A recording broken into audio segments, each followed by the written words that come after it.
Good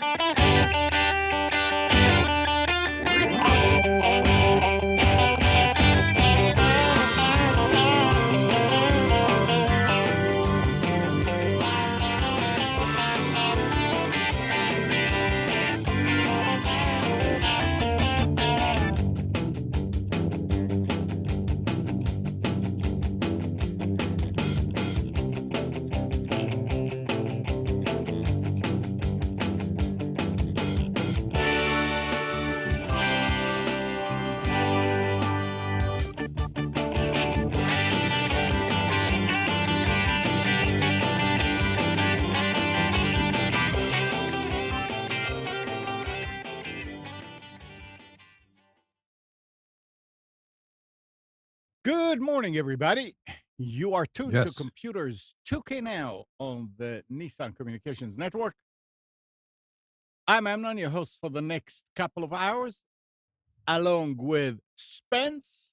Good morning from the snowy north. Wait a Good second. morning. Oh, yeah. Wait a second. Yeah, there you are. There you are. There I am. And Nick is here.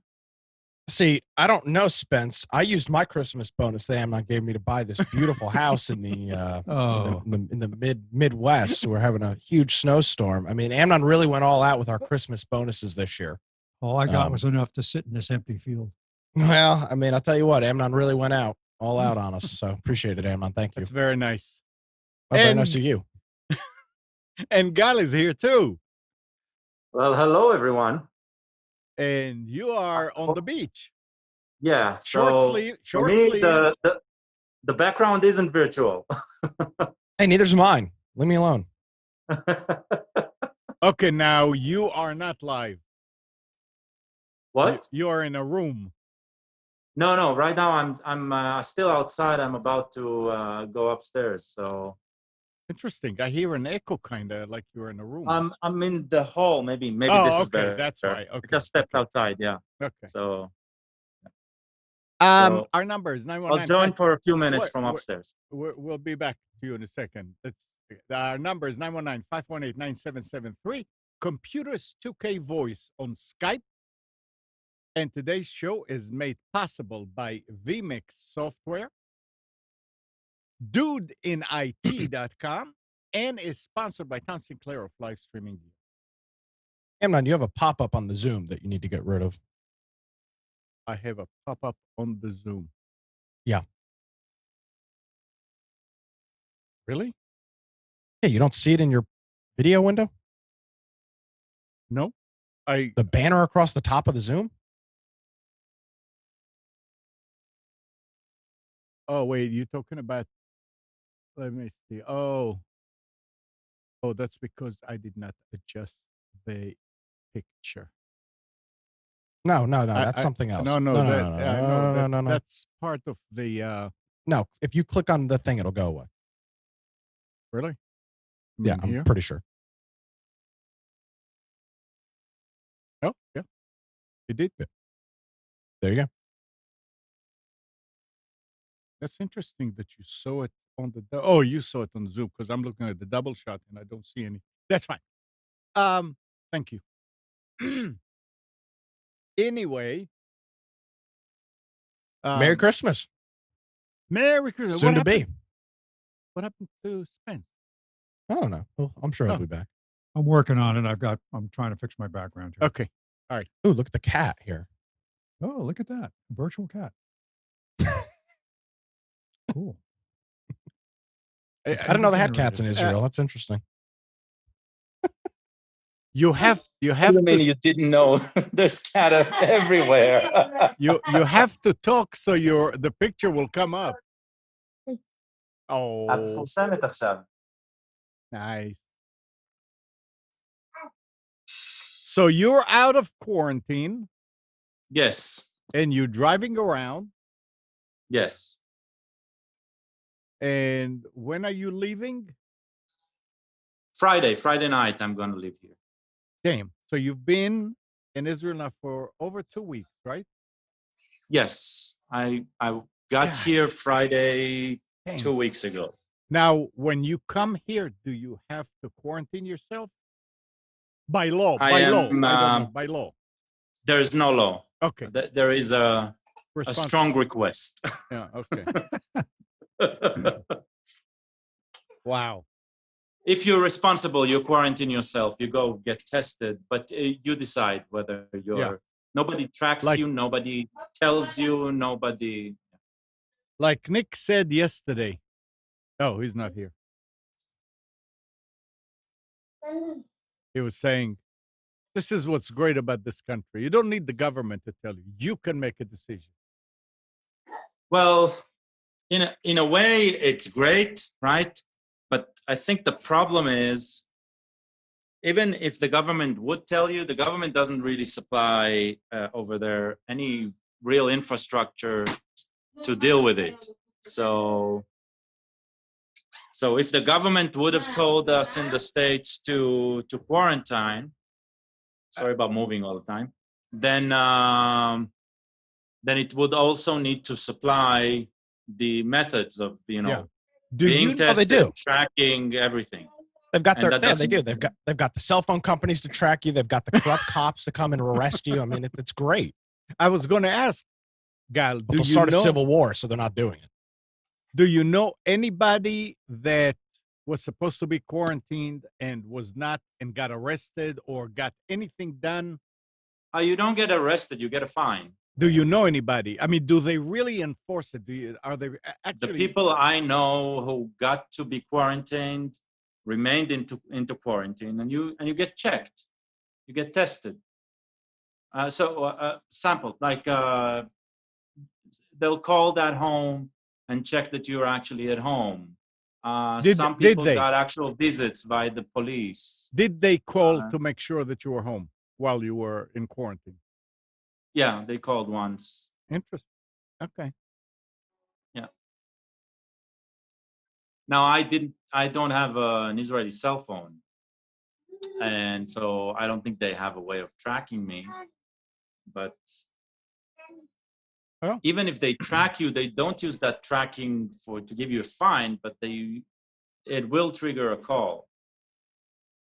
So somebody will call you, right? If they see the phone is out of range of the area that it's supposed to, or there's movement, or etc. Yeah. I'm not saying it's good or bad. I'm just describing it. Yeah, no. I understand. I was just wondering if it's just empty threats or they actually do something. No, not empty threats. People who walk outside, let's say walk outside the beach, right? Strolling across the beach.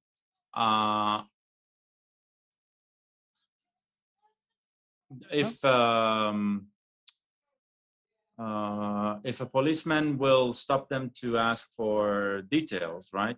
Right now, it's allowed as long as you're with a mask and everything. If they catch you without a mask, it's a fine. Wow. I think 500 shekels. It's like $200 fine, 2 to 50. If it's during there was a closure here, like a forced quarantine all over. People weren't allowed to leave more than 3,000 feet from their homes, right? So if a policeman asked you for your ID, the ID has the address. If your address is not around here, you'll get a fine and you'll be sent home. No exceptions? I mean, what if you had to go? No exceptions. Wow. I mean, an exception is you are here for work, and that work is approved. It's not like something just because you want. If you're a handyman, that's not approved. If you're a nurse, then it's approved. Yeah. So it's a lot stricter. Well, I'm wondering, and I don't follow Nick or Spence. You tell me, do we have a rule that everybody has to have masks? No. Now, yes. No, over here. Yeah. When I left, it came into effect. Yeah, but it's not. It's a strong suggestion. It's not actually. I mean, it's not. I It's, think they it's not set a enforceable. fine. I don't think there's precedent to getting fined, but I think they did set a fine to the rule. I mean, there might be, but I mean, it's not. It's in different jurisdictions too. It depends on whether within the city limits, within the county limits. I'll tell you what. I was out in the sticks over the weekend, and tell you what, nobody was wearing masks. No gas stations, restaurants. It was fantastic to see people just being like, screw this. I'm not going to do it. So it's very much a municipality thing because the counties out there, more in Lee County, they're just not enforcing it because they think it's unconstitutional. Law enforcement in general, it's a county thing in the US. So that's, those sheriff's departments have said it ain't happening. So it's interesting. But it is almost Christmas, which is exciting. Yeah. What's exciting about it? Tell me, guys, how's the talk about the vaccine back in the States? Because over here they started vaccinating. So. Oh yeah, I know. So Netanyahu got his first one. What a brave soul, the prime minister, first vaccine. There are issues here with people having allergic reactions. They're but they started. They've been doing it. They have several days. Oh, okay. But there have been some people that have had one nurse passed out live on camera. I thought that was so funny to watch her. Yeah. Oh, the vaccine is totally safe, and Another video emerged of a doctor getting his on live camera, and you look close. They injected him with nothing. The syringe was empty. Nancy Pelosi's had a cap on it, and they went in, and you could see the guy twiddled it, and this is the procedure, and he tried to make it look like he was putting the plunger in. Oh, come on! He didn't. Oh, he didn't do it. And they're like, "Why did you? What is? We were just it was a public safety thing or a public service message." Well, you should have said that then. This is a demo, but they didn't actually inject them, and nurses saw it and they said, "Wait a second. First of all, the vial, the thing was too small to hold the dose needed." It just was. It's like stupid. Why do you have to? Why do something like that when you know people are going to see it? Yeah, they think it's polypropylene glycol or something like that. There's an additive in it. The allergic reaction. Yeah. What triggers the allergic? Yeah. So. Well, I mean, I don't have any allergies, so I know I'll be in line if I could, but I don't know what the rules are about getting it. It's still limited to first people, responders, healthcare workers. Over here it's like sort of a free-for-all. It's a bit crazy. The scheduling appointments and all that, but it's like all the lines are like backed up and a lot of craziness around it. Not orderly. All right. Could be. But is there a black market yet for the vaccine? Can you go down a dark alley and say, "Hey"? I haven't heard of any, but I'm guessing the moment we'll hear about a van of vaccines disappearing, that's when it'll start. Yeah. Yep.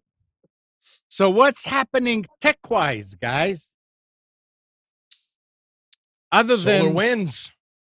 Huh? SolarWinds. That was this week, wasn't it? Was the SolarWinds thing this week? This week was something. SolarWinds, Gmail. Gmail had like 3 outages this week. Yeah. Yeah. This really? is, they're still not really saying the origin, the rumors about the origins of it are bouncing back and forth, and what the intended victim was, basically. And so it's all over the place. So let me so I can go ahead. I can articulate the solar thing pretty well because it is my area of expertise. Tell us what SolarWinds and there's a lot of misinformation. So let's start off with this. Yeah. SolarWinds is broken down into essentially 2 companies. There's SolarWinds Orion, which is their mass sell big enterprise government management software. It's purchased for enterprises, thousands, tens of thousands, hundreds of thousands of computers for monitoring, right? So it's very big enterprise. Regular people don't buy it. Then there's SolarWinds that is sold by MSPs, which is a managed service provider that they install in their customers' computers, law firms, doctors' offices, whatever it may be. It's like, it's like TeamViewer essentially, to give them remote access. The part of SolarWinds that was compromised was the enterprise side of it, not the other side. It's broken down into almost two separate companies. The crazy enterprise stuff is totally separate, and then the regular business stuff is a whole nother thing. So the side that was compromised was the enterprise side, which also happens to be used by a lot of government groups, including the Treasury Department, because they use it to manage their systems, because they've got hundreds of thousands of computers. Wouldn't it be better to actually have a federalized version of it? No, because but that's the way possibly. It is. But that's the way. So so the federal the Treasury Department has God knows how many tens of thousands of computers across the country, so they use this system for their remote management of these systems. Well, there was from what I read and understand, there was a GitHub repository or something at GitHub was published that included a public FTP username and password. This is from what I've read thus far, and none of this is from SolarWinds, because they really have come out and said nothing besides please upgrade your system. The report is that there was a user let me start this over. There was FTP credentials published on GitHub. Those FTP credentials were then taken by a group of hackers, and because they had access to the public FTP, they were allowed to they were able to inject things into the Orton download because they had access to the version that people were using.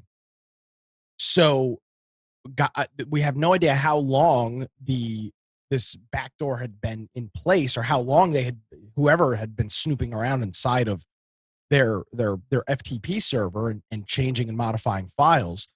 But once it all came out, the Treasury Department was one that was hit pretty hard. If you remember back a couple of weeks ago, there was a huge leak from China, which is not normal. There was a leak of 2 million or so Communist Party members that came out. There has been no more information about where that came from. I guess it's possible that came from the SolarWinds product as well, because it was such a massive leak. And funny, just to add injury to insult, Dominion and all of their voting machines use the SolarWinds product. And that's not a right-wing conspiracy theory. You can go back and look at the Dominion login page prior to the SolarWinds hack. If you go on archive.org, you go to their website, and there's a big old SolarWinds banner at the bottom of it. So they were using that for their remote management as well, which just adds injury to insult on some of this election stuff. Nick, when did this actually happen? I don't know when it happened. It broke on Monday. But Sunday into Monday is when all hell broke months ago. I'm hearing that it was months ago. Who knows? It's as long as those credentials had been taken. So the news broke on Sunday with the Treasury Department hack. That was the first shoe that fell. Then it turned into SolarWinds has, then SolarWinds came out and said, anybody running SolarWinds, you need to update. SolarWinds Orton, you need to update. So Sunday into Monday is when it happened. And then this past week, apparently the FBI raided their Austin offices on Monday with the DOJ. So not sure exactly what's going to come of it. This isn't the first time a system like this had been hacked. Kaseya, which is a very popular remote management tool, RMM tool, was hacked back in 2018. ConnectWise, which is the second largest remote access system, they were compromised back in 2019. And SolarWinds now. The only difference that being thus far that SolarWinds was used at a federal government level and was used by major enterprises all over the world, and that hasn't happened. So who knows what the fallout will be? But this is not. It's not surprising. It's not shocking. It's this is what happens with these services. They're so large and they have so many systems that if somebody makes a mistake, like publishing, which it is obviously just you assume it's a mistake. I guess it could have been an inside actor, but somebody accidentally publishes a private repository with a username and password, and now your systems are compromised, and who knows? Yeah, I mean, John's saying the current estimate is it started months ago. We have no idea. And we don't know who even was in there. Was it black hat hackers in the U.S.? Was it foreign hackers like China, Iran, and Russia? Well, actually, they're not even hackers. Was it just people that had the credentials to the sites? So I don't think we've even begun to see what the fallout of this is going to be, because this might be the largest, depending on how much damage they were actually able to do. This might be one of the largest breaches of all time ever, depending on what the fallout is. We just don't know. You know what's a really weird coincidence about this thing? The name of the company is Solarwinds. Guess what happened in the last week? What? An actual solar prominence. They said the sun is starting to wake up again after going into a really slow activity period. And there was a couple of days where the northern lights would have been visible from North Carolina. That's how strong the solar storm was. What a coincidence. Maybe that's what did it. Maybe. Yeah, the ham radio bands were cruising this past week because of the solar forecast. It was great. The pictures from Alaska that during the peak of that thing were incredible. Just the sky was on fire. It was amazing. So yeah, that was the SolarWinds hack. It ate up a lot of news this week. In our industry, we had lots of. I work for an MSP, so we had lots of customers asking us, do you use this? Is it secure? And I did a lot of explaining that yes, we don't. Well, yeah. First of all, we don't use it, but second of all, there's SolarWinds. Just think of SolarWinds as two companies: enterprise and government, and then regular business. The enterprise and government, from what we know right now, is the only part that was really compromised. So, which is probably the worst part, because the federal government can, especially the Treasury Department, has a whole hell of a lot more information than your local, whatever company you're supporting. So that was that kind of controlled the news flow this week in the enterprise tech and the small business tech world was this exploit. And I don't think it'll go away. The fact that it was linked to the Dominion stuff is going to be very interesting to see what comes of that. Lots of questions. If this in fact was taking place for months, what systems were compromised with that, if any? Probably none, but who knows? I mean, it's a valid question to ask. So there's going to be lots of things to talk about over the next couple of months with this, for sure. Yep. Sorry to take over the show, but no, I had to.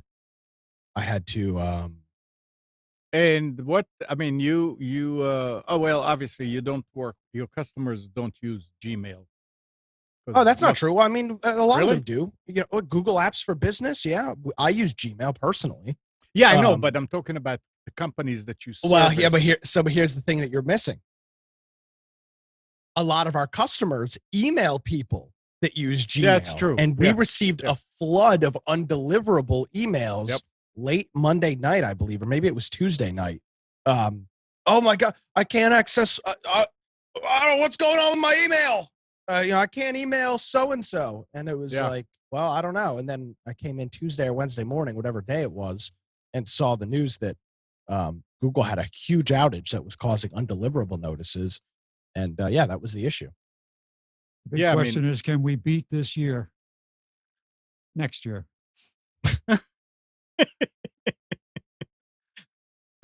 Right? Oh, well. Boy. What are these ballots being burned? Oh, it's whatever you want to burn. That's it. It's in there. Vaccines, ballots. The the thing is, if you looked on Down Detector, Mhm. you saw the graph like going and just going and suddenly all the way to the top, and that shows you the complaints, the number of complaints, and they were talking about about 1,800, and you said, what are you talking about? They said 1,800 complaints Oh yeah, afterwards.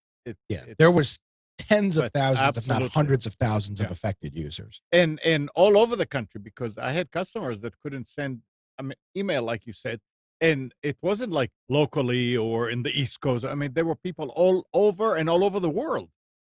Yeah, And and they say, and it was interesting because the bounce back from Gmail was rather interesting. So because we got our first one late in the day on, was it? Do you have the story? Was it Monday? it was Monday.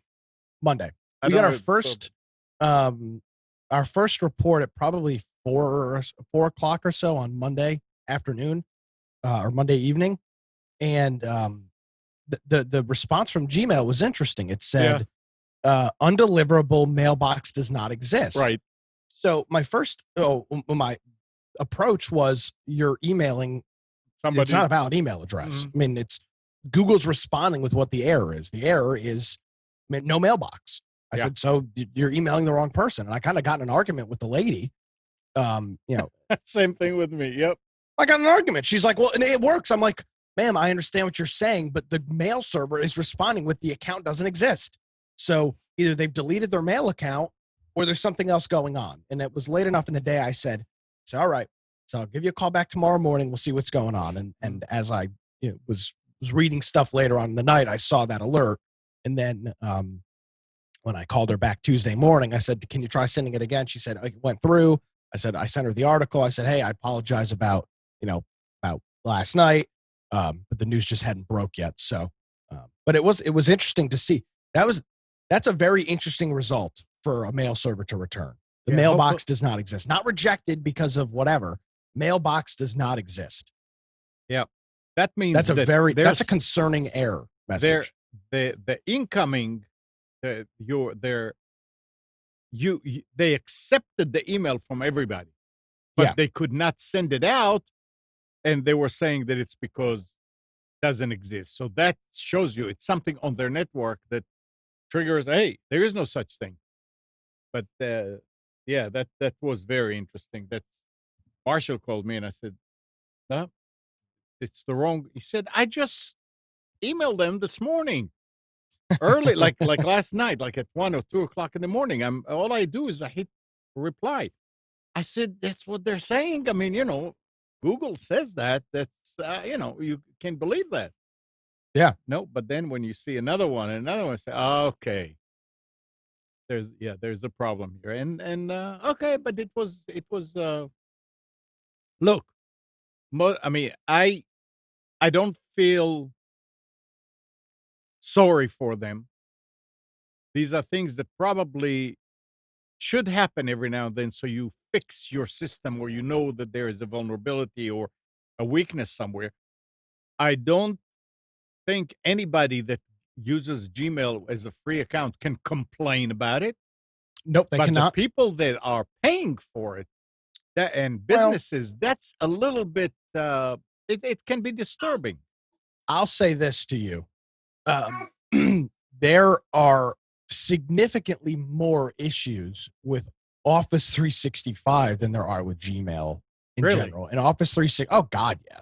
It is littered with issues. Yeah, there are downtimes all there. I mean, if you look at your 365 service portal, you will see constantly reports and notes that, service disruption on AD Sync and service disruption on this and that. And it's like, oh my God. Wow. Not to mention it's a all the freaking accounts. Disaster.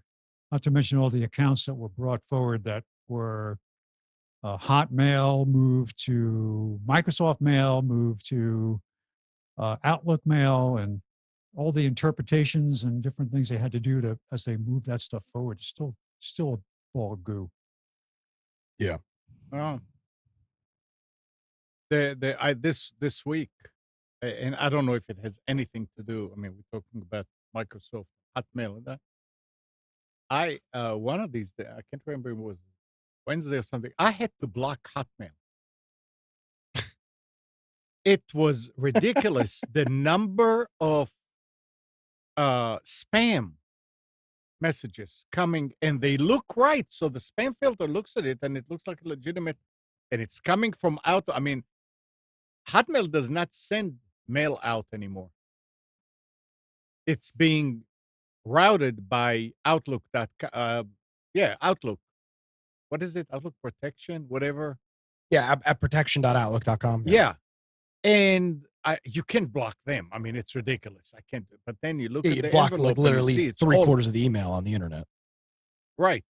And you see that the envelope email is actually Hotmail. And it's all junk email that it's not people. So finally I said, okay, I'm blocking Hotmail. And let's see what happened. And I left it blocked for quite a few hours. And then it slowed down. But it's ridiculous that their system, I mean, really at this point, nobody stops spam better than Gmail. I would agree with that. Yeah. It's amazing. Until your email address gets sold by one of your Well, and then you're basically screwed until you can unsubscribe from all these sites. right. Yeah, it's still a problem. Email is still a problem, but there are ways. Kind of there are ways around it. I like when I go to my throwaway email address I use for signing up for things that don't matter. To get access to a website or whatever, I have a specific Gmail account that I use for that. And I go and look at that spam folder. Yeah. Oh man. Yep. Yep. It's like it has to self-clean constantly because it's the max. Yep. Yeah. Yeah. Yuppers. Okay. So let's take some things that I was reading about, and it's sort of like a trend. Now Oracle saying it's moving its headquarters from Silicon Valley to Austin, Texas. I mean, poor Texas. Yep. Rest in peace. Yeah. Poor Texas. Oracle is implementing a more flexible employee work location policy and has changed its corporate headquarters from Redwood City, California to Austin, Texas. I did hear one good thing, though. They came up with a liberalism vaccine that you have to take when you go to Texas. If you want to move there, you have to get the vaccine. It genetically modifies your brain. Nanobots in it. That's it. Yeah. So it's interesting. There are a lot of companies that are moving, leaving there because of the rental prices and the just the regulations alone. Yeah, the regulations is another thing. Musk left, right? He's moving. He announced formally he's moving. Yeah. So it's and do you remember we were told? I mean, when was it when Trump said not to do anything with Huawei and ZTE? Oh, a couple of years ago. Yeah, and he was slammed all over, and no, that's not true. No, that's so. Now the Federal Communication Commission ordered carriers to remove network equipment that poses a security risk, taking another step aimed at China's Huawei and ZTE. The agency, in a 5-0 vote, also said it would establish a list of prescribed equipment, and it set up a program to reimburse carriers for replacing suspect gear that will start once Congress devotes an estimated $1.6 billion. Who's going to make out like a bandit on this one? Who is the I don't prime vendor they're going to go to? We have enough vendors here. I know that. But, I mean, somebody's going to make out good. Yeah. The agency said the actions which affect providers that take federal subsidies implement a law Congress passed in March. The FCC, Congress, and President Trump administration are confronting China on a range of issues, including trade and the novel coronavirus. The FCC accuses Huawei and ZTE of posing a risk of espionage, an allegation each denies. Last year, the agency said subsidies can't be used to buy gear from Huawei or ZTE. So it's getting more and more. It looks like it was done right. We should have done it back then. So to get an idea, I mean, not even from a embedded technology vulnerability. yeah, Look up the Confucius Institute.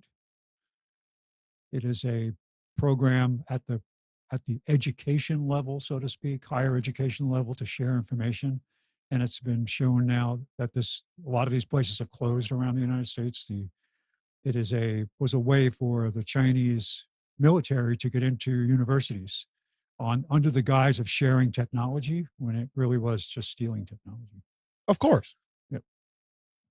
And these people, suddenly these cooperative members of the Confucius Institute are gone. Like, where'd they go? They disappeared. What do you mean? They went back to China because they found out. That high-profile case we had, I think it was Harvard University. They had a university professor, head of a department, Stealing data and stealing sending data, it to China. selling it to the Chinese. Yeah. Well, tell you what, man.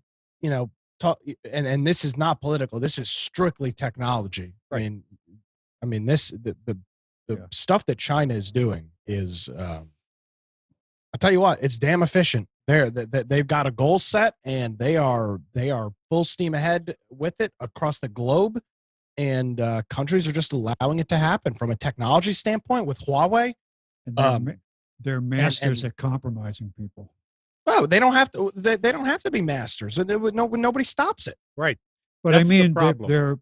the whole thing that came about Swalwell, right? How he had a relationship with this woman who turns out to be a Chinese spy, and He's still in the intelligence committee. He's still the so chair. The intelligence committee actually had supposedly confirming now that he had a physical relationship with her, and that people knew about it, and so it goes everywhere. They've got the goods on a lot of people. When that whole story broke, they said there are a couple of governors or mayors of big cities that had a relationship with her, and you wonder why people kind of turned a blind eye. Because it serves their purpose. Oh yeah. Well, they also don't want to get caught. Yeah. But it's just amazing how and the only reason they can do it is because, like you said, nobody stops them, and we believe it. It's like, you shouldn't do it. Okay, we won't do it again. And that's it. I know. Come on. I know. I mean, and from a technology standpoint, I mean, what company was it? It was a company in North Carolina that made, Spence, I think you talked about it. They made something for PVC piping, a connector, something like that. And they were the only ones that made this thing. China stole the patent, or they had it patented. They could legally make it. China stole the design, mass produced it in China, flooded the U.S. market with it, and put the company out of business. Yeah, I don't remember the name of the company, but you're right. Yep. It was a pipe. It was either a pipe. It was it's something to do with plumbing. It was a pipe, PVC or PEX or some sort of Charlotte connector. Pipe was it? Yes. I don't know if it was that, but it was a big I think that's PVC what it was. manufacturer, Charlotte Yes. Pipe. And you'll see, if you go into houses in the area here, and houses that were built in the last 20 years, filled with everything if you look at the white PVC, especially the low pressure stuff, Charlotte Pipe. Yep. All right. Spence, Yes. are you ready for special? I am absolutely ready. And by the way, you're right, Spence. It is Charlotte. Charlotte Pipe. Yeah. I thought it was. The Chinese stole their IP and flooded the U.S. market with cheap knockoff stuff. Which is all suspect, because you sure they met the strict standards of this pipe? Absolutely not. But the craziest part is that we allow the U.S. allowed it to be imported. Yes. That's the craziest part. Is the U.S. allowed a U.S. company to get shafted by a Chinese company that stole intellectual property. They stole it. Yep. It's just crazy. You could go back over the years and just look at the hints we've had. Dog food, right? Remember the dog food scandal? Poisoned dog food was brought into the United States from China. And the reason Jesus. why it made it out was that supposedly people who manufactured it knew that it was bad. To save face, didn't say anything, right? And then this all comes out. So what did they do to those people that didn't say anything? They executed them. They killed them. The managers of the factories that put out the bad dog food. So, and what was the other one? Sheetrock. Remember the sheetrock scandal, Amnon? No. It's probably 15 years ago or so that there was too much of a chemical in the sheetrock that would leach out that came from China because they cut corners to make it cheaper, and it was an inferior product, and people who put it in had to rip it out of their houses. All right, what's enough on that? Okay, so we're here. We're here. The last show before Christmas. So What did you get me? As is our tradition, I got you a really, really nice picture of something. Not sure what the picture's going to be of. A really, really nice picture, though. Just be assured that when I send it to you, you'll really like it. I appreciate that very much. That's right. And feel free to make as many copies of it, prints as you Oh, want. really? Yeah. Would you download a car? I'm going to send you a picture that you need to use your 3D printer to replicate it. 3D. Yeah. Seriously, I'd love to make some 3D. Did you see the guy that did the car, made a car out of 3D printing? I did see that. Yeah, But it was bizarre because it looked like it was made from a toothpaste tube. Everything was just lines of of glue. But Yeah. it was fascinating how he actually built it. It could pass certain safety standards with the construction. Okay, so we're going to cover some last minute gift items. Now, some of these things are not on Amazon, and you'll see that. I put the links in for those, but for the most part, this stuff is on Amazon. But something they introduced this year, they call it the video e-gift card.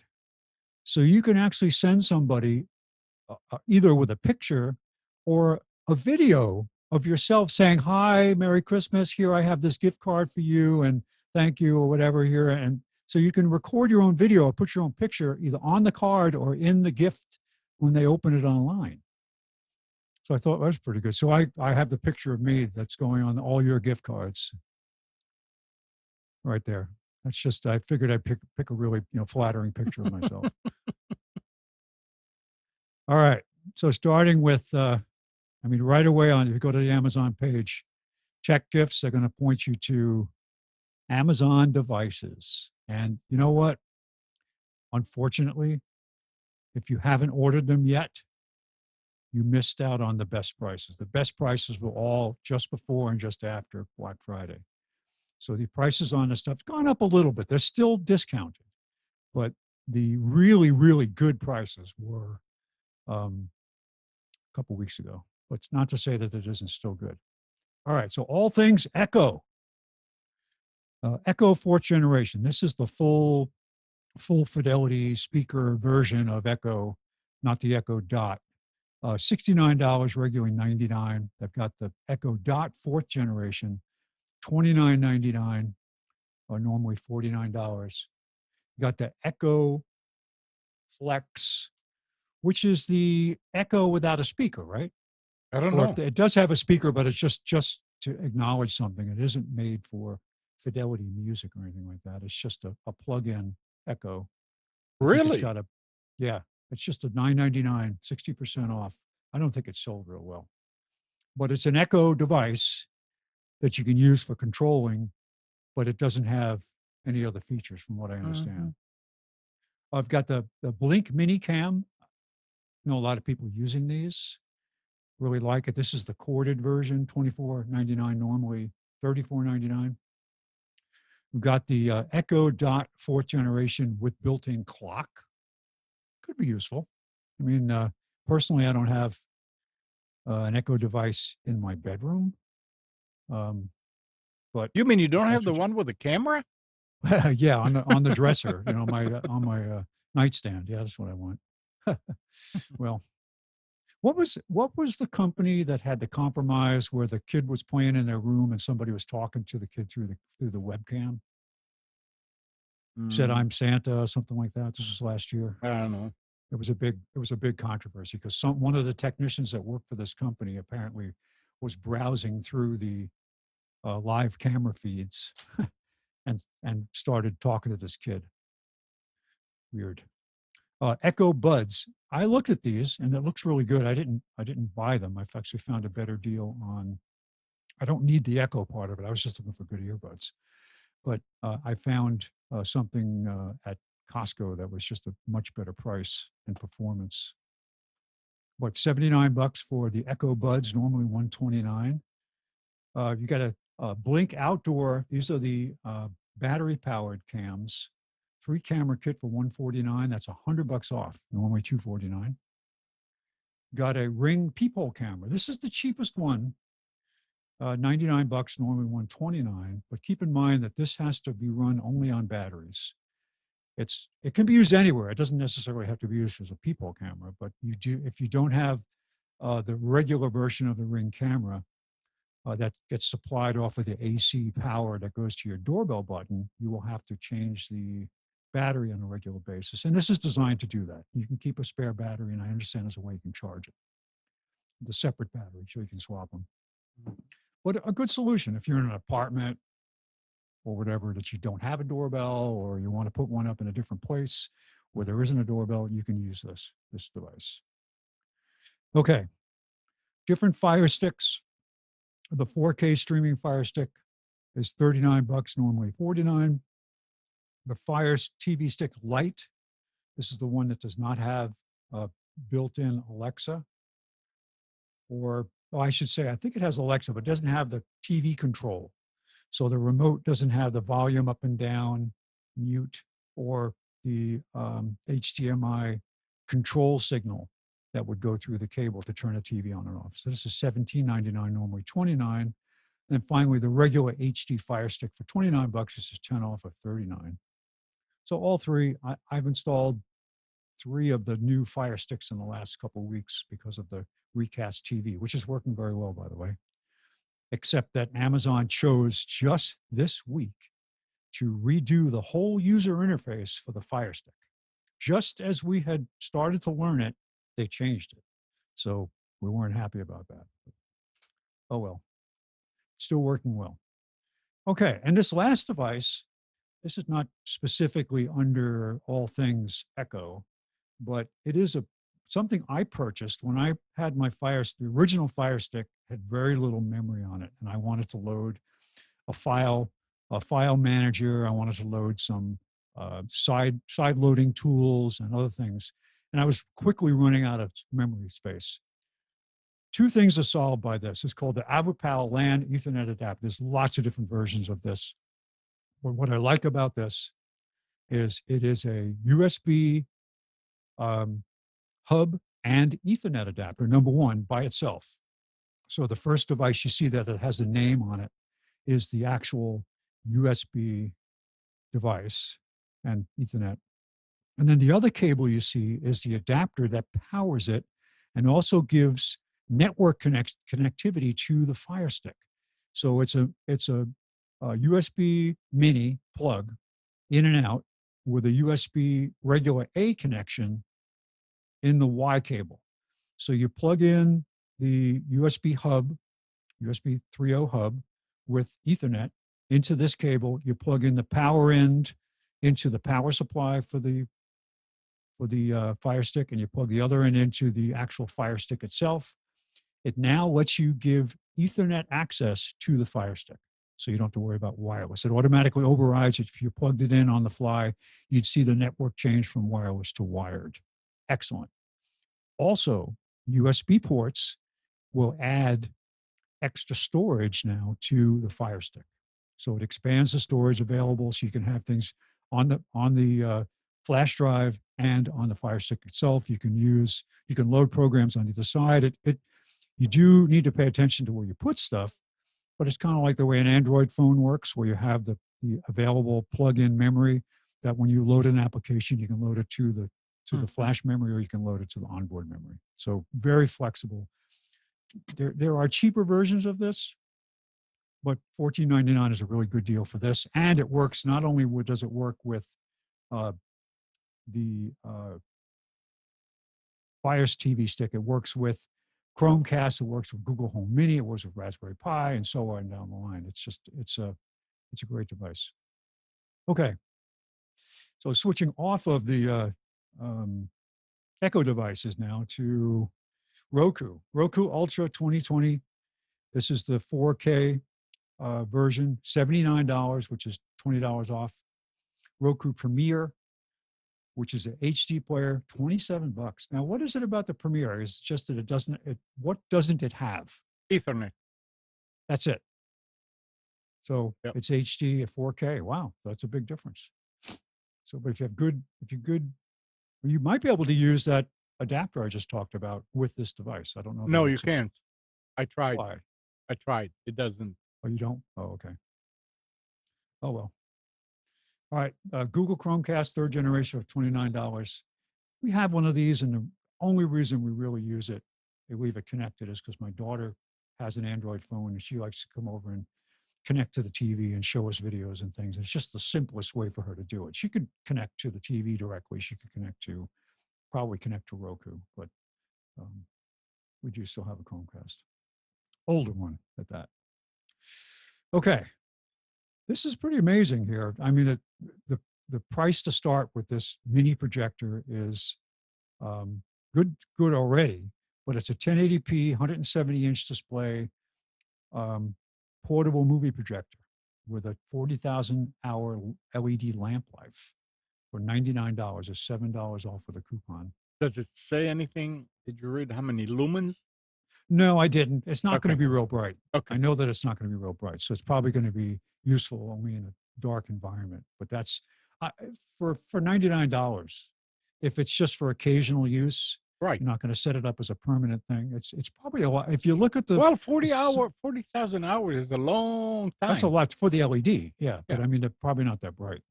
But if you look at it, it does have a zoom and it does have a focus. And you look at the side, you can see the power cord plug. Mm-hmm. And that will give you an idea of the size of this. So I would guess it's probably book size, average hardcover book size. So it's not enormous. I mean, I have an old projector that weighs 1 million pounds, and it's Yep. only 640 by 480 resolution. You just don't want to show videos with it. It's terrible. Okay. Samsung 1 terabyte SSD for $99. And that's the regular price. Prices have come down. That used to be, you couldn't touch a 1 terabyte for less than $129. Good price there. And this has to be TP-Link Wi-Fi 6, the latest standard, AX standard, 1800 smart Wi-Fi router for $120. That's the first I've seen the new standard that cheap. And as we know, TP-Link makes good stuff. Okay, so now we're looking at category under $100. Today's deal of the day on Amazon was air purifiers. They've got a $79 air purifier, 20% off. Got an Echo Dot third generation with one Amazon smart plug. Did anybody get the $495 smart plug? I got Last mine, year. and I'm already using it. It's great. Yeah. They had that special if you ordered it through, had to order it through your Echo. $34.99 for the bundle. Got a Western Digital 2 terabyte Elements portable hard drive, USB 3.0 for $62.99. I'd say that's not a super sale price, but a good average price. Normally they sell, if you bought it at some other retailers, it would be probably in the $75 range. All right, Skull Candy Indie EVO True Wireless in-ear earbud for $49, which is $30 off the regular price. And we've got a Logitech G502. Is that 5 or S? Look at that GS02. thing. High performance gaming mouse. This is wired for $39. That's $40 off the regular price. And we've got an Anker USB-C charger, high power USB-C charger for $16.99. I don't know. I didn't drill down and see what the amperage was. But if it's a fast charger, it's got to be up there in amps. What's important is it has the logic for fast charger. And then, Amnon, I know you're going to want this for all your Echo Dots. You want to get the Yoda, the baby Yoda ears. I thought this was really. It's I know just the stand for $25. Yes. Yeah, well, it's very popular. The Mandalorian thing is very popular, and very popular Christmas items too with related stuff. Nick can build Although- it with his 3D printer. Yeah. Hey, Nick, that's a good idea. Can you make one of these? Yeah, I'll get right on it. All right, For well. 23.95. Cool. Can make a killing. Yeah. Oh, boy. $23.95 with free shipping. And get a cease and desist from Disney. Echo Glow multicolor smart lamp for kids and certified for human devices. It requires, now I didn't drill down on this, and I think it requires an Echo Dot so to work with, but it works in harmony with those devices, $29. And we've got a Samsung QI certified fast charge wireless charger pad with cooling fan for $35.99. I understand the cooling fan is a really good thing to have. With if you're using inductive charging, it definitely is going to generate some heat. Mhm.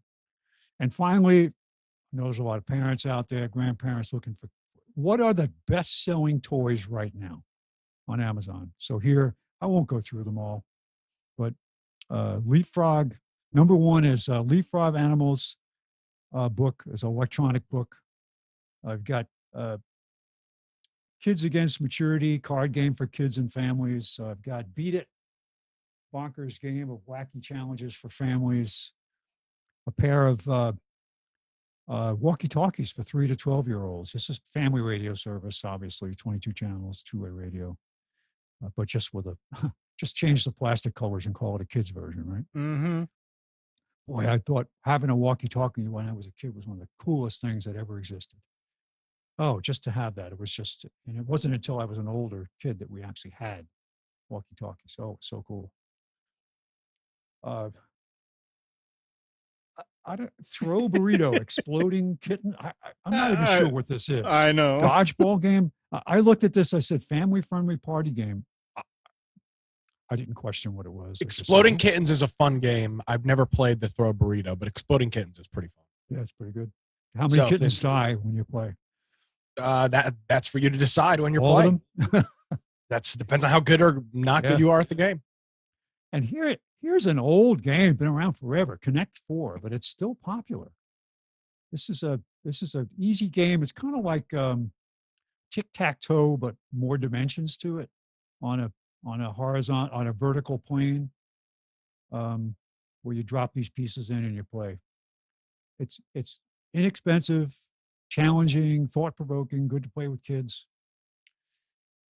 This is what I want for Christmas from you, Amnon. I want the dinosaur toy figure action play pad built with trees, so it can have a realistic background when I play with my dinosaur toys. And then we have the scratch art friendship mini notes. I'm not sure what this is. I get scratch art. I guess it's kind of like what was it? The spirograph. Remember that? They had this thing where you could make art by you had these gears, plastic gears that had places you put the pen in and you turn it. I guess it's similar to that. This next VTech sit to stand learning walker. My grandson actually has this thing. Very popular. He loves it too. You can press buttons, it plays music. It's got a little telephone and other stuff on it. And finally, weird stuff that people actually buy. If you have a cat, you can get a cat licking brush. I almost bought one of those because I You thought hold it it in funny. you hold it in your mouth, and you actually groom your cat with it. Oh my God! And they have pictures on them. You can actually see pictures of people using this thing on Amazon. $25. You can get it free one day. So, if you're wondering what to do, this next one is home genetic engineering kit, and this is just for the base kit. $11.45, right? You buy this thing, you can actually do genetic modification of I'm not even sure what would you use it for? But you go to the website, you buy the basic kit. They sell all the supplies you need, the liquids and fluids and emulsions and all the stuff you need to use this. Wow. Wow. It said genetic engineering used by the exclusive domain of science fiction and monstrous corporations like Monsanto. Isn't that something? Yeah. Big fan of Monsanto. That's it. Oh, yeah. You know what's hysterical now, just as a side thing? Everybody's all in for taking the vaccine, which is a genetic modification drug. It's not really a vaccine. It's a thing that it sends something to your messenger RNA to tell you to develop proteins to fight the virus. When that is actually genetic modification, but everybody's totally against corn that's actually made to be drought resistant or insect resistant using genetic modification. Yeah, it's pretty funny. Yeah, and it's genetic modification has been around forever. It just was called hybrid, where you'd mix two plants together. You graft one plant into another to create a third. It's maybe it's not at the same level, molecular level, but it's the same thing. Grafting in characteristics from one plant to another. That's what dog breeding is about, right? So yeah, it's crazy. This next one, unfortunately, Amnon is sold out. Oh, it's a selfie toaster. You can get the European version of it. I went to the site. They do have a European plug, the 240 volt version of it. That you can either get your selfie built into the toaster. It's got a little, see how they have these plates? What they do is they cut out a plate with a plasma cutter and put it inside the toaster. Pretty ingenious. Or you can buy one that has a template for Jesus. So you can have that's fine. I mean, if that's what you'd like to have, if that's what reminds you to be a person of faith every day on your toast. I'm not making fun of it. I don't mean it to be fun, that part of it to be funny. Because you can get anything. You can send any picture. It could be of, the neighbor that you hate, right? So that you every morning have a picture of him on your toast so you remember to hate them. So who knows? But that says they won't be available again in the U.S. market until May. wow. But you can at least go to the website and put a reminder. If you want this and you want to get it, it's going to take till May unless somebody else comes out with another version of it. But absolutely clever idea. I took a standard toaster that you could put these little templates in, and there you go. All right. So and you skipped over one. Oh, what did I skip over? That one. Oh, the clock. Yes, I'm sorry. The Nightmare. And I didn't think this was all that weird. If you're a fan of the Nightmare Before Christmas movie, the Tim Burton movie, this is a clock that's based on that. It's got all kinds of tie-ins to the movie. Expensive though. It's $200 plus $25.99 shipping. Comes without batteries, right? I would think so. You can order batteries to them. They're $30 each. But I thought that was an interesting. This page I went to had a lot of other kind of mildly amusing stuff, but this was, I think, was some of the highlights. So, yeah, they didn't. There were a few things here that were leaning towards adults only that I did not pick to look at. Exploding kittens. Yeah. That's not a kid's thing. Yes, it is. Oh, come on. What are you, some saint all of a sudden? No, but I mean, come on. Exploding. It's not what it sounds like. You're not pulling out guns and shooting cats. It is very much a kid's game. It's very lighthearted. All right, fine. Yeah, fine. No fine. Kittens were harmed during this game. Now that I don't know. So when you see horses getting shot in a movie and they say no horses were harmed during this. So, all those trained horses lost their jobs when CG came along though. No more need for horses to be shot in movies. Live horses anyway. All right, well, that's it for Computers Checking Out specials for December 20th. And Happy Hanukkah, Merry Christmas, and so on. Yeah, Merry Christmas. John is saying, why does date say 2019? Which date? Oh, on the PDF. Oh, It did. shouldn't. Oh, I changed the date on the file. Or maybe I didn't. I used the same opening screen from last year. I was lazy this morning. so maybe that's I what. used the last minute gift. I changed the date on that. I Yeah. thought I mean, renamed the file name. Who It's cares? Don't matter. 2020. Doesn't matter. Yeah. But Yeah, this is all new content. big deal. None of this is So none of this is I reused. I ordered an interesting thing that'll be here today. Let me see if I can pull this up here.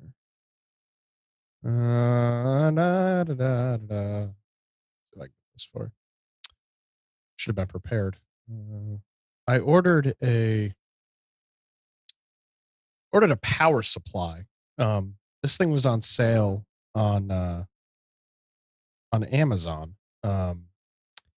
It's a 30 volt 10 amp DC power supply. It was on sale for $52. Now there's a couple things to note with this, and I did talk to Mike about this. He's got a whole bunch of experience with power supplies and things like that, and he said, obviously, based on the price, this thing is cheap Chinese junk. There's no question about it. It is. It's a $52 10 amp power supply. These HP makes power supplies like this that are hundreds, if not thousands of dollars. So know what you're getting. So I purchased this thing just because I don't have a bench power supply. I don't have any sort of power supplies that you can change the volt or amperage with it. So I think for people that are just trying to play around with stuff, if you're not trying to do anything too serious, For a hobbyist. I'd say a beginning hobbyist. Yeah. I don't think if you're serious into your hobby, you need to just go buy a used HP or something like that. That'll be far better. But I couldn't turn up for $52 a 30 volt 10 amp power supply. So it's supposed to be coming today.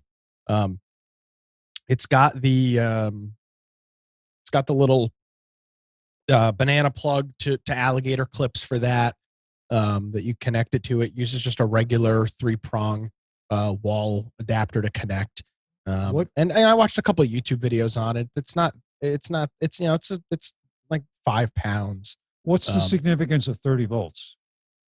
It's not. It's just it's up adjustable to. up to 30 volts. Oh, up to 30 volts. Okay, good. Yeah. So it'll do from This is 0 very to 30 handy. volts. I have an old transformer based 12 volt power supply that I used to use when I work on This is adjustable. anything for the car. Because it has a plug-in and it's got banana plugs too, but great for it's a regulated power supply, so it's true 12 volts clean power.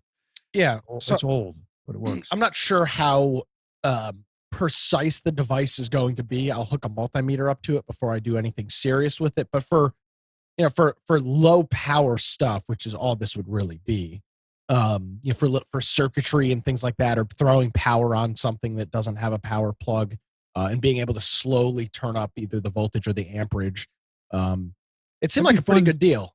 It'd be fun to take some surplus stuff you don't want and just fry it. Yeah, you could do that too. So yeah, I mean, obviously I don't intend on leaving this thing plugged in when I'm not using it, or using it, keeping it on all the time. But as Alan says, Brits call this Chinese junk dodgy electronics. Absolutely, you just have to know what you're getting, and I think that's part of everything. Yeah, I knew when I was buying a $52 power supply from China that I was not getting the creme de la creme, bench power supply that they use in labs across the country to do precise electronics work. But for me, not having any sort of power supplies, this is great. You bought the one that has an actual realistic logo on it. They sell this too with the HP logo on it to people who don't know. Oh, yeah, that's not good.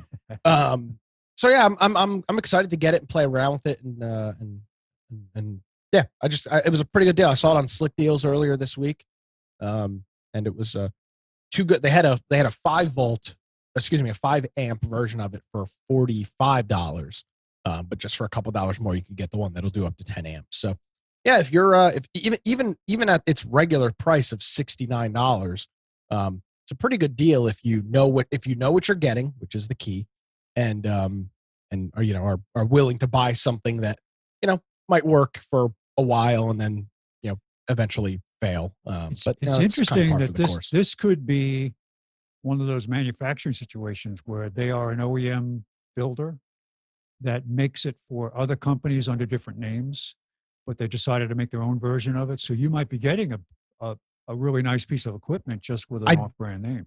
I don't think I am, because I watched a couple of YouTube videos on it. Oh.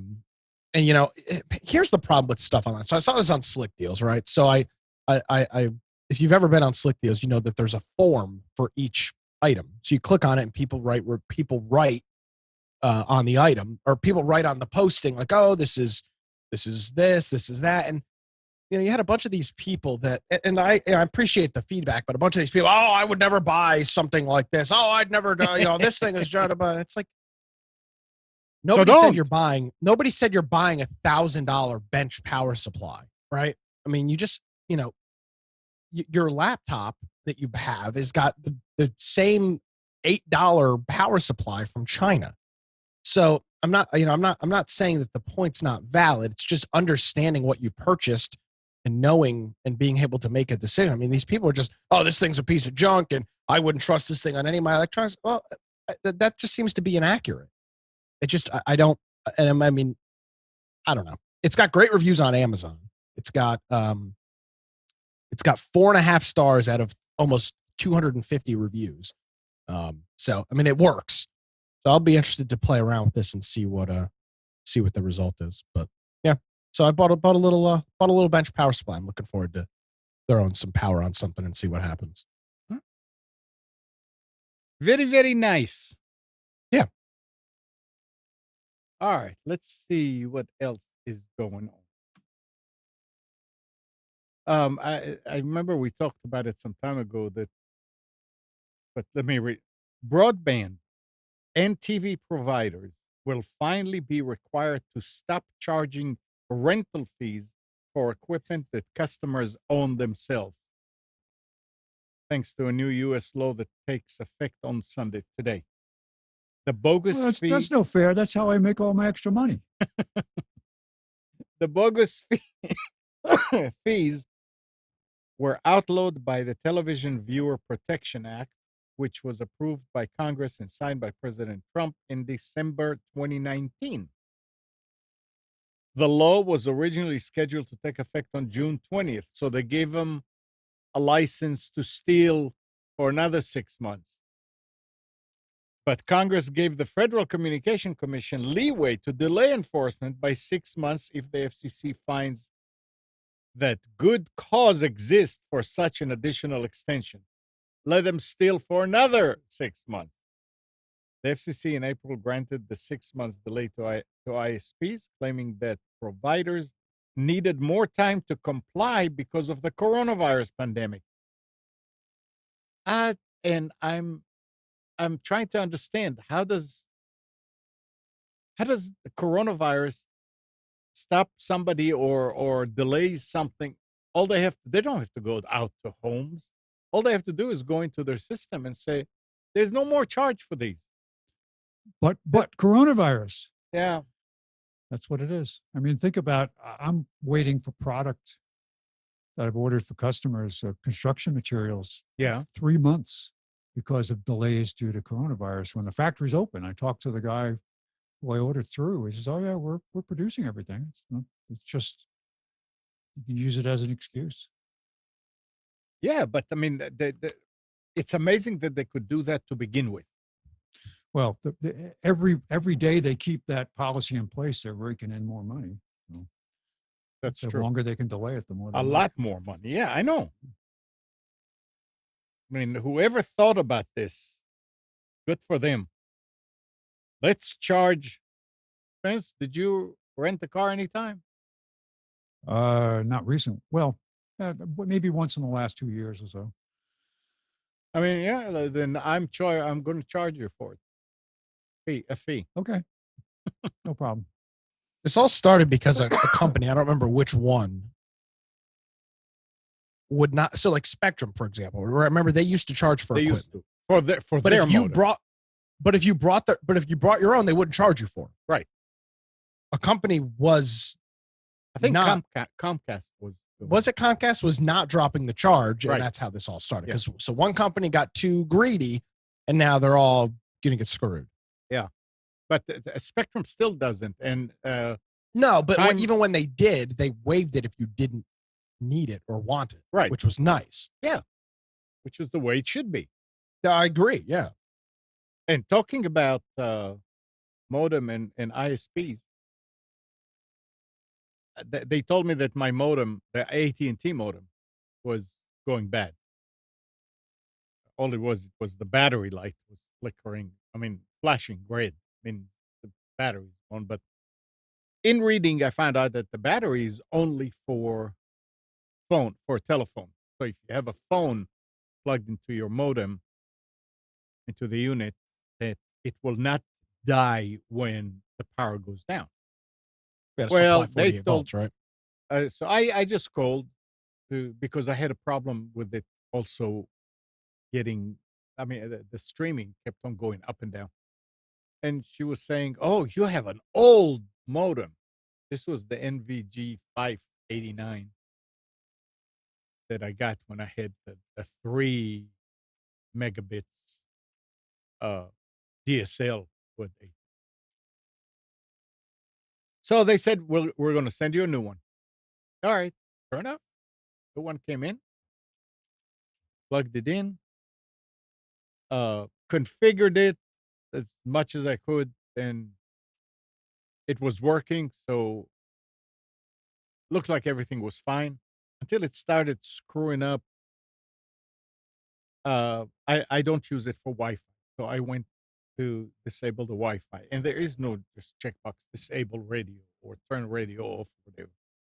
You have to do different things, and I'm trying this and I'm trying that, and finally I got real tired the next day, and I called them and I said, listen, I got it to work the way I want, but I'm sure I screwed up other things. I need somebody to get in and reset the thing and just make it so it doesn't do this, it doesn't do that, it doesn't do this, and it doesn't do that. That's all I want. Okay. We'll do it. And just so you know that this COVID days, you have to stay online on hold for hours. But it's fine. I'm working.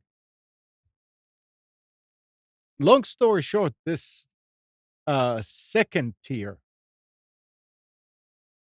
is telling me now all my network, local network, the LAN is 192.168.0 dot something. All static IPs. I don't do DHCP. And the modem comes, the modem address is 192.168.1.254. The network I'm surprised you got the level 2 tech support. I was unable to ever do that. I actually got to third. Well, good later for you. because They this told me, woman, they told me it didn't exist. yeah, this woman, the first one said, I don't know how to do this, so I have to send you blah, blah, blah. So, okay. So that woman is telling me, you cannot change the IP of the modem. It has to That's stay. not true. Yeah, you I know. can. So I said, ma'am, don't take it the wrong way, but I don't think you understand. Yes, you can, and I've done it yesterday. I mean, it's working like that right now. Who did we know, Amnon, that got in trouble for hacking their modem? Who do we know? Malware? Yeah. Wasn't there a young guy that we Yeah, used to know? Malware, yeah. Malware. He did- got banned from Time Yeah. Warner for life because Yeah, he that went was in and he back called in- them to say, I went into the modem and I found this, and you're not supposed to do that. Oh. Poor So Malware. she said, well, in that case, I need to send you to the next level up. Okay. And the guy is telling me, you cannot do it. I said, look, you are a third tier and you're telling me, now I'm beginning to wonder about the company. I said, but I've been on the phone for so long. I said, you know what? Fine, don't change it. I will change it. I want you to reset the modem, and I just want you to set it up so it doesn't do Wi-Fi the right way without me going all over the place, and will not do DHCP. Okay. He said, good luck changing the IP. I said, it's fine. Don't worry about it. They were trying to tell me I need to change all the IPs on my local machines. on all the devices to go into 192.168.1 dot this. And I said, What? no. Do they not understand how DHCP works? Well, apparently they don't understand all that thing, obviously. But I This think is, I know. It's incredible. I don't understand. This is the say what you want about Spectrum's tech support. The AT&T's is useless. It's like the people have no idea how networking works. It's insane. it was amazing. I mean, I couldn't believe that he's telling me this. What Well, you in asked the them a hell? question that wasn't on their list of possible reactions. They probably have a list of 10 things that they can respond to with by clicking on it, and you asked them something that was outside of their playbook. I don't know, but it was just unbelievable. I was getting, I mean, no, don't insult them. It's fine. Obviously, they don't understand this. So he had, and I didn't know that. And if I knew all this, I would have done it myself. He said, oh, to reset it, just press the button on the back, hold it for 10 seconds, and it will reset. Sure enough, it did. So he did that. We finished. And I was with the laptop, and it was working fine. I said, thank you. Then I logged in and changed the IP to 192.168.0.1, which is right there in plain sight. And everything was fine. He was trying to tell me that they could not change that IP. I mean, at the end of the thing, he said, well, I can tell you that we cannot do it. If you found a way to do it, then that's okay. What modem do you have again? I don't know what it is now. It's a 2568 AC, something like that. I don't remember. It's the one that they put out now in everywhere. It's got the TA built in. It's got Wi-Fi built in. You have a BGW Switch. 210. Switch. That's not the number on the front. It has an AC at the end of the.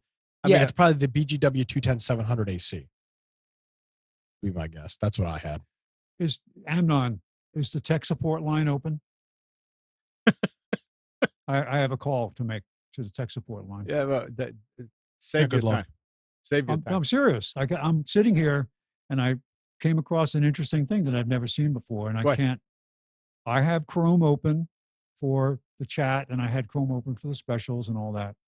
And I have my Chrome icon on the taskbar open, and I click to say open new windows or open recently closed. Nothing happens. Literally, I can't open a new window. I can't open an incognito window. Nothing works. You see an arrow, the cursor blinks.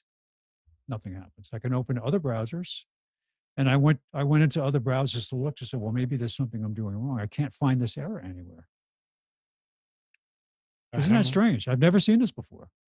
I've done this before. Like I'm on the show. I want to open without disturbing the windows I have open. I want to open another window independent. Interesting. And it works. But today it doesn't. Yeah, I have no idea. No. Well, can we call that Spectrum guy you were talking to?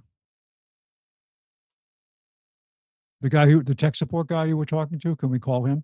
This was an AT&T. Oh, I'm sorry, AT&T. Can we call him? Maybe he'll know. Nah, I don't think you want to. You will probably put him in his place. I know you.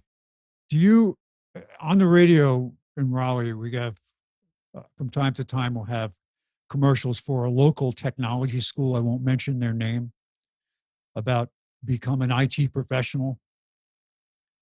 Have you heard those commercials, Amnon? Get a free laptop, right? Is that it? Well, whatever it is. I don't know. It's some local school. I don't know if it's just a local instance of the school or they're actually really here.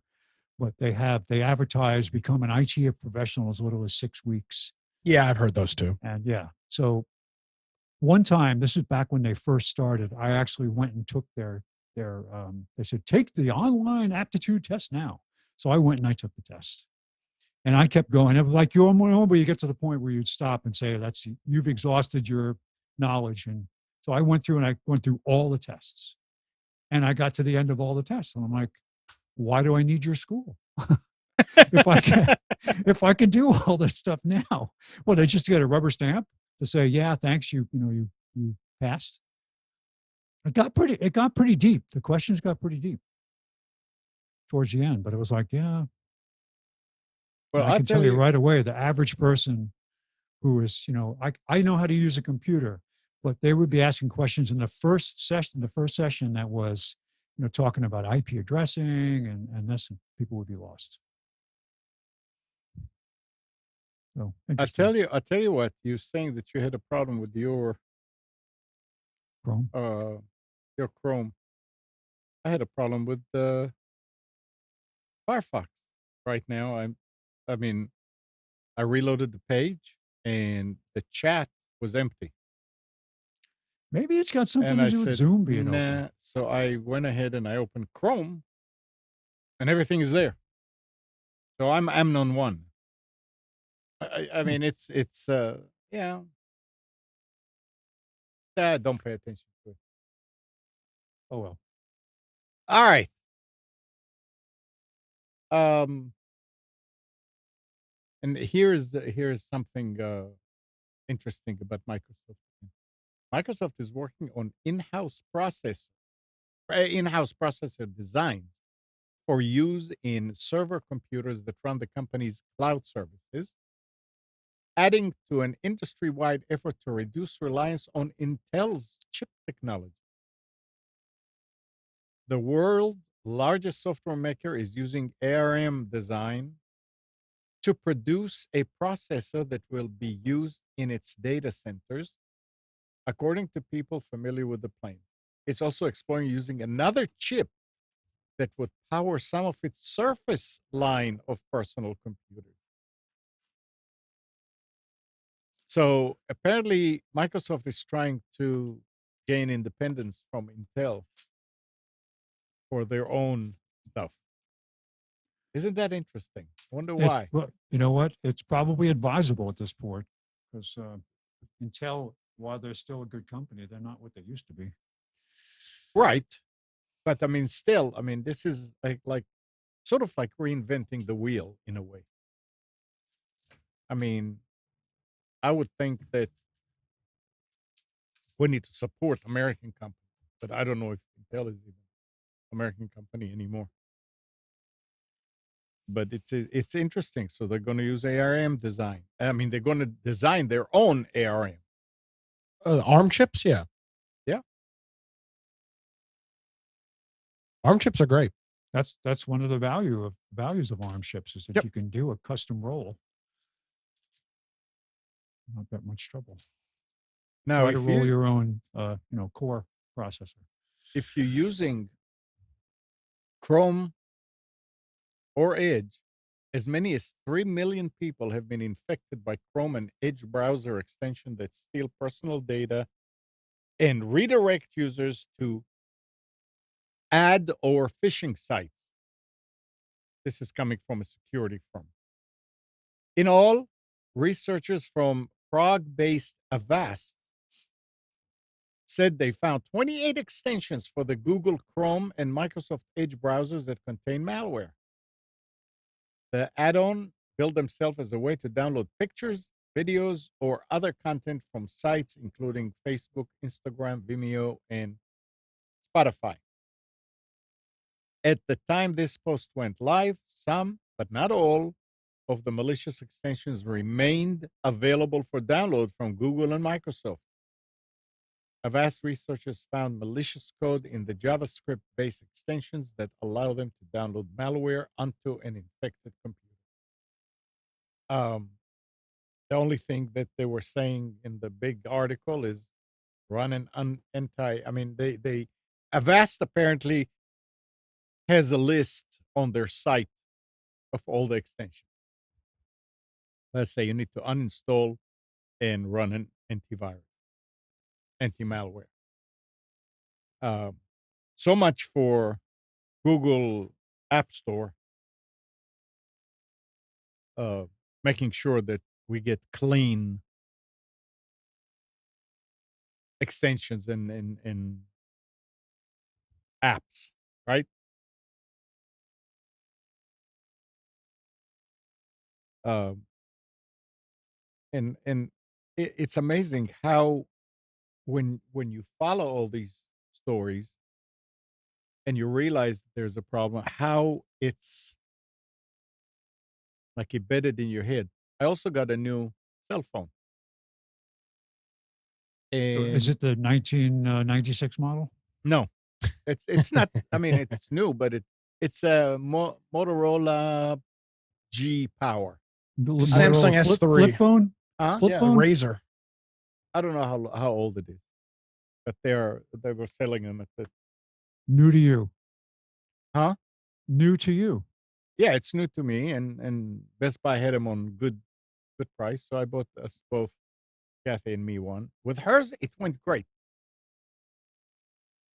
I did it about 3 weeks ago for her, and everything got moved over, and it was very nice. With me, not so much.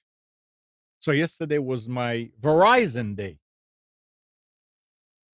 It just didn't want to bring my contacts over. It didn't bring up all my WhatsApp stuff.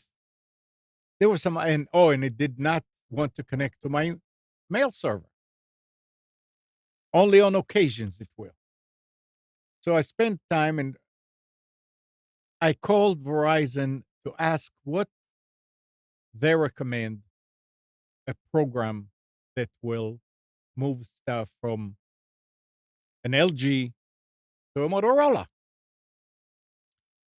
And the guy took me for the scenic route of what's going on. And I'm saying, I just want to know how to do it so I can move the rest of the stuff. Finally, after about 4 hours, I got disconnected. And of course, nobody would call you back, even though they twice asked me, what is a good number to call you back on in case we get disconnected? But the reason I bring it up is because you go and you look on the internet, you Google stuff, and you see all kind of different extensions. I mean, different apps that will allow you to do it. And you say, well, I wonder if that app is okay, though. I don't want to put malware here, and I have no idea. So you go to the next one. You try to find something that is sanctioned, so to speak, by Verizon. I finally found what was the Verizon content transfer. They were trying to get me to get the stuff from Google, from OneDrive, from the cloud, from all kind of stuff, and it didn't work. So I said, well, this here program, you run it on both phones, and you put them next to each other, and it just takes from one phone and moves to the other. All right. Did it? Oh, the first time it didn't work because I realized that what happened at that point after the 4 hours of talking with Verizon, they actually reversed the phones again. They deactivated the new one and activated the old one for some odd reason. I don't remember. He said, yeah, we need to do that. And I forgot about it. So I called and I asked them to reverse it again. And they did. It also was a long wait and all that. And then I ran it, and sure enough, there all my contacts are in. Great. There is everything that came with that was supposed to be in WhatsApp. Great. But I still cannot get email. I mean, I cannot get email. Now, the weird thing is, now I have a few access points. And if you switch to another network, another access point, one time it will get email, but not the next time when you click refresh. I talked about it with Nick yesterday evening, and Nick said, "Well, just turn off Wi-Fi. What happens?" And sure enough, it works. And he kind of like out of the side of his mouth said, "Well, did you try another utility?"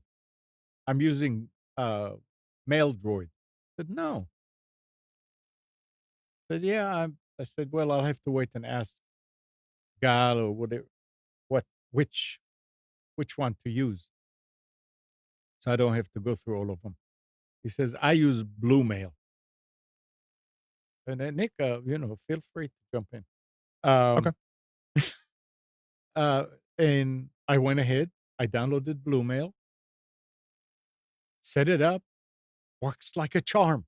I mean, I was really beginning to think that there's a problem with my phone because it's working fine on Kathy's phone. It's the same phone. It's the same mail droid, but on mine it doesn't work. So I'm using Bluemail now, and it's working fine. It's excellent. Yeah, and it's fine. I mean, it's work. It was getting a lot of mail in between, older mail, which I don't know. I guess it's because it's a new device. So I went ahead and deleted all the messages that I keep on the server because I really don't need them. I have them on mine, and it looks like it's settled and everything. But remember, I was telling you that it's still spinning.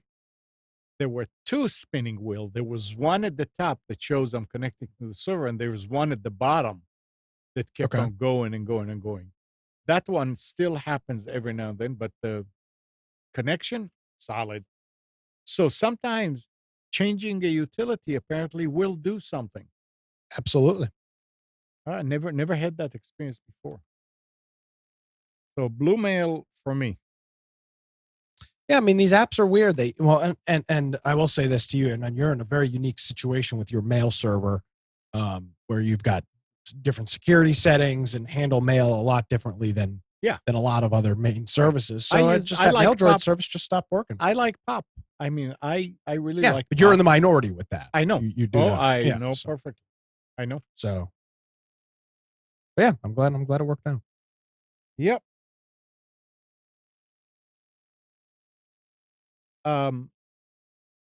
Here is something else for the younger generation. So Twitter has announced that it will be shutting down Periscope as a service. Oh, damn. With the company set to discontinue the Periscope application by March 21. It's nice you get rid of all those stupid bubbles that come up. If you watch a Periscope, all you see is bubble comments coming up, streaming. Doesn't Scott Adams do his show on Periscope? He still does. Where the hell's he going to go? I think he's moving.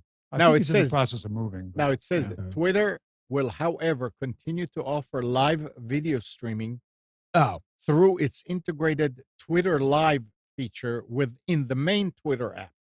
Oh, there you go. Then he'll just do the Periscope app is in an unsustainable maintenance mode state and has been for a while, the company explained. Over the past couple of years, we've seen declining usage and know that the cost to support the app will only continue to go up over time. It makes sense. It makes a lot of sense. But yeah, Periscope and people like, oh boy, Periscope. I don't know. Like TikTok. So I read somewhere, I didn't save it, that somebody who bought TikTok or bought something? Nobody bought TikTok. It was never mind. I'm not going to get it because I don't remember. I tried to buy it, but my credit card wasn't. Now, didn't have the limit you needed. Yeah. We all have. I was short of the $1 billion limit. We all have Echoes. Yeah, 3 of them. And you know how on Star Trek, how aliens talk to aliens and they understand each other? Amazon. Never seen Star Trek. Amazon rolled out live translation, a new Alexa feature that aims to assist with conversation between people who speak 2 different languages by leveraging speech recognition and machine translation technology. Amazon says that live translation can interpret between a number of dialects in real time, including English, French, Spanish, Hindi, Brazilian, Portuguese, German, and Italian. So you may be able to talk to somebody on the Echo who speaks a different language, and in essence, it will be translated on his side, on their side, so they can understand, and you can carry on a conversation. You speak English, they speak French. And What was the company, Amnon, we had on the long when we time were in the ago? Yeah. studio? Yeah. Yeah. And we had that app, and I used that for a while. They gave us licenses for it, but Yep. it eventually went away. It was a speak into it and then retranslate it and have it read it Right. back. Yep. In another language. Yeah. Yeah, it's nice. Live translation. We're coming to that time of in our life that we can talk to people that don't speak. Well, I our want the language. universal translator earbud. I just stick it in my ear and it does everything Right. for me. That's what it is. The universal translator. At the they've been practicing the voice recognition on us for years, so it's time to do it. What was the first big company that had voice recognition? Dragon. Yeah, Dragon Dictate still Dictate, yeah. very popular. They're very So popular. it's still They the were best one of in the the first market. ones that actually did a good job of it. Well, on yeah, they're mainstream the first one, product. but the first versions of it were really bad. Yes. But they Just like my they Nissan perfected it. car, the voice recognition on my car with the radio is ridiculous. You know, call Pam, call Steve. It's that bad. It just doesn't recognize. So I don't use it. Pam, when she drove that car, in order to call my daughter, whose name is Eve, Yeah. if she said Eve, it would come up with all this. So she changed the name in her directory to Eva. Uh-huh. Oh, okay. With an H at the end. Yeah. So she'd say, call Eva, and it was the only way it would recognize the name. I use it now, but I don't use the voice recognition. I just use the call and then directory, and then I can step through the directory and pick somebody with my voice commands. But because I can't say a name. It's absolutely insane. Call Amnon, call Jeff. It's that ridiculous. It is.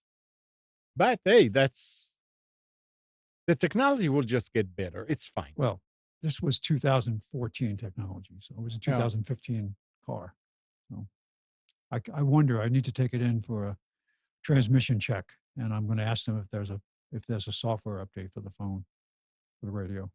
Yeah, maybe. And last week, Google acquired a company called Neverware that allows users to turn their old PCs and Macs into a Chromebook with its cloud-ready software. Now, Google is planning to make cloud-ready into an official Chrome OS release. When that happens, Neverware says its existing users will be able to seemingly upgrade to the updated software. Moreover, once that transition is complete, Google will support Cloud Ready in the same way that it currently does Chrome OS. In the immediate future, Neverware says it's business as usual. The home edition of Cloud Ready isn't changing, and the company says it's committed to supporting its existing education and enterprise customers. Moreover, there is no plan to change pricing at the moment, and Google would honor any current multi-year licenses. So you can take your old PC or old Mac and transform it into a Chromebook. So today you can't. The closest you could get to that would be what? If you can't buy the Chrome OS today, right? I don't know. I don't think so. The closest I looked into it and I found out it was like the closest you could find was maybe Chromium. That it would be, and even that isn't the same. So, because I've have some Linux distributions I put on old laptops. The friendliest I found is LXLE, which is based on Ubuntu, and it's got I think the best interface for people who have just moving from a Windows desktop over. It still hasn't mastered the update sequences and all that stuff. It's good, but it's not like Windows would just say, well, look for updates and install them. It always runs into something that it can't do. But yeah, I would love to see there to be a downloadable version of Chromebook to put on an old PC. How much would it cost? That's what that. Yeah, well, we'll see. Yeah. Yeah. Just have I to have wait and 2 or see. 3 old laptops I'd put it on. It may be vaporware. Who knows? Nick, Amnon. tell us in short. Tell us what's going on with all this cyberpunk thing. I mean, I don't understand it. Yeah, there's a lot of controversy going on with it. So, all right. So Cyberpunk. Okay, I'm trying to figure out how to best describe it.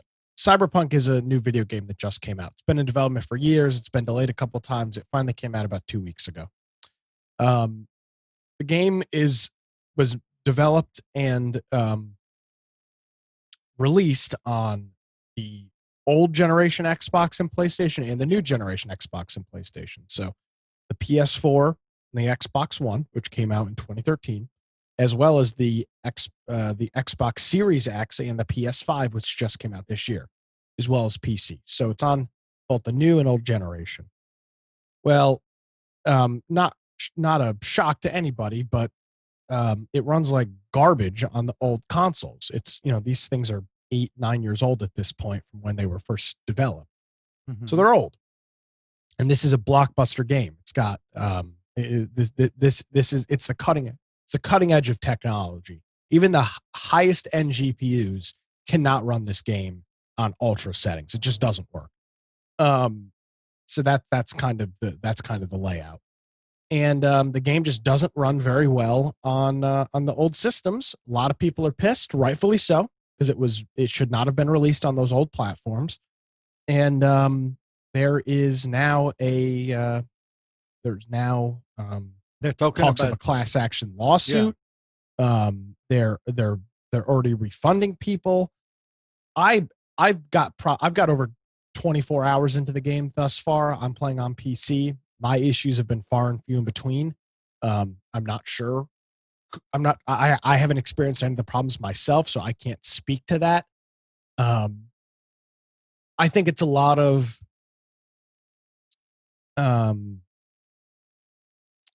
internet outrage for no reason. Okay. It's yet to be seen if it will be, but it's just, to me, it just I was reading Microsoft is pulling it out and Sony pulled it out. Well, out of their old stores, yes, and I mean there are definitely issues with it. I haven't played it on those old consoles, so I just don't know, and I'm very hesitant to take what people are saying online as gospel, because I just frankly don't believe them. A lot of people love to exaggerate and blow things out of proportion, and it's just very hard for me to say with certainty whether something's accurate or not. So again, I've played the game on PC. I don't have the newest specs of a PC in the world. I've got a good computer. It plays fine. My issues have been far and few in between. So if you're playing on PC, I think it's a must buy. If you're trying to play it on a last generation console, I'd say wait, don't get it. But from what I've played so far, the game is fantastic. Yeah, and I'm sure a lot of kids and adults want to get it, and they need to be aware of all that. What? It's probably going to be one of the hottest. What is the top there? I don't know. Interesting. I'm sure that it's going to be one of the hottest gifts this Christmas for gamers. It sold 8 million copies before it was even released. So, take that for what it's. They made up all of the development costs and marketing costs of the game before it was even released, based on the 8 million copies that were pre-purchased. Yeah, it's a great game. Really enjoying it. I've been playing for a couple hours a night if I can, and lots of very cool things to do in the game. It's an open world RPG style game. So check it out on YouTube. It's a good game, but don't play it on a last generation console. There you go. But you can't get a new generation console, so I don't know. Just have to wait.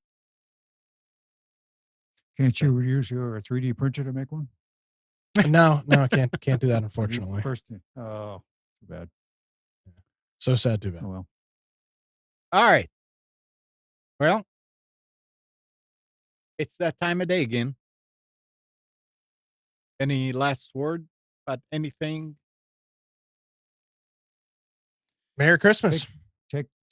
Take some time off from news, and I actually took a day where I didn't check news stories throughout the day. I did check in the morning, and I decided that's enough for today, and I wouldn't do it anymore. And I had a better day. Instead of Absolutely. listening to podcasts, I listened to music. Yep. So It's very nice to be able to do that. that doesn't happen often. Did you cancel your TV subscription yet? The cable TV? No, not yet. We're Okay. still. Okay. It's, now that we know AT&T is going to be here pretty soon, we may wait for that so we can cancel the whole thing at once.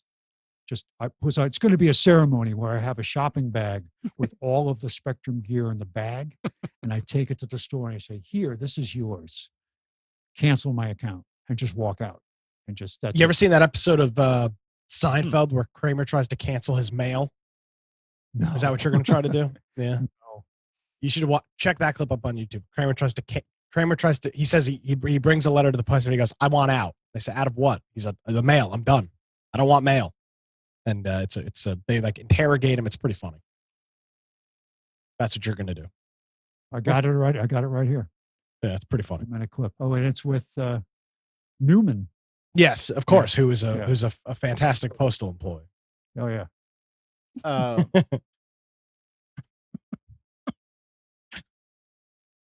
Spence. No, but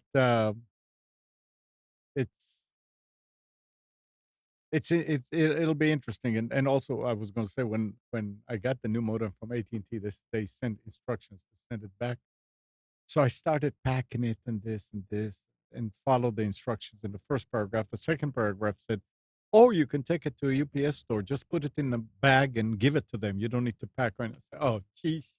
Yeah, that's what I did too. Yeah. Takes away all the fun. All right, guys. I will talk about it next week. But my grass isn't always greener AT&T fiber story will be up on Dude IT today. I'm just putting the finishing touches on my story. So yeah, so I can tell everybody that they can go to dudeinit.com and see a bunch of other articles that are very interesting, very informative. If you want to get information about different things, go there and read those articles. They are short articles, not a book, but it's very good. Yeah, I don't publish a whole lot. I don't put a whole lot on there. But every once in a while I come across something that I find to be pretty useful. So I'll write I've got like half a dozen things up there right now, a couple of good things. And so there we go. Yeah, it's not just fluff. It's when Nick sees something serious that needs to be discussed and talked about, he does it, which is very nice. Yep. So that'll be up today. I'll lament through most of it next week on the show. Okay. Spence, anything? Nope. Just happy holidays to everybody. Merry Christmas. Happy just over Hanukkah. Yep. All right. Oh, do you like the Hanukkah video I sent you?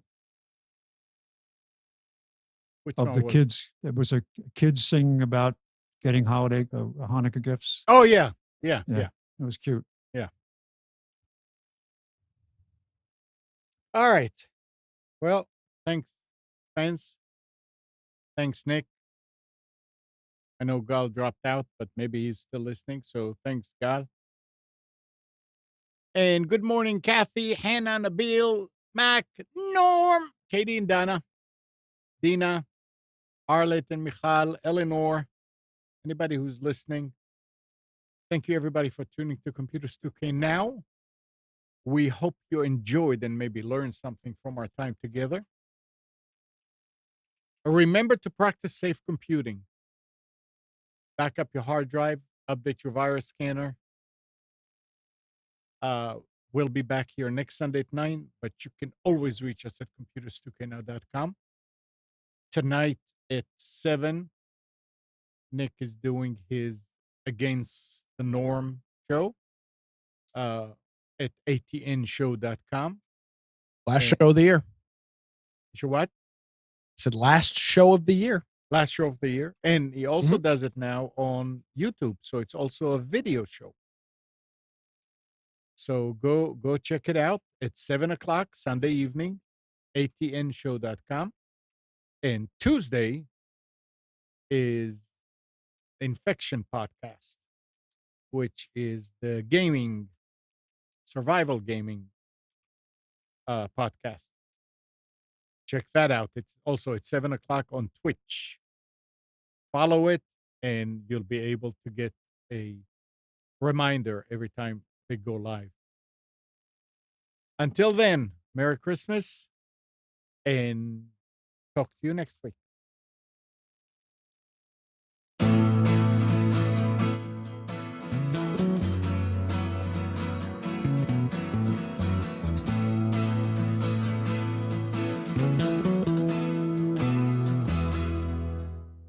You are tuned to the Nissan Communications Network. If you tuned in too late, you can always watch each program in its entirety or download an MP3 audio file of it in the archives section at nissancommunications.com. Don't forget to subscribe to our YouTube channel, follow us on Twitter, and like us on Facebook. Sponsored by Telestream's Wirecast software, StreamingGear.com, Carolina Apparel, and DeltaForce.net.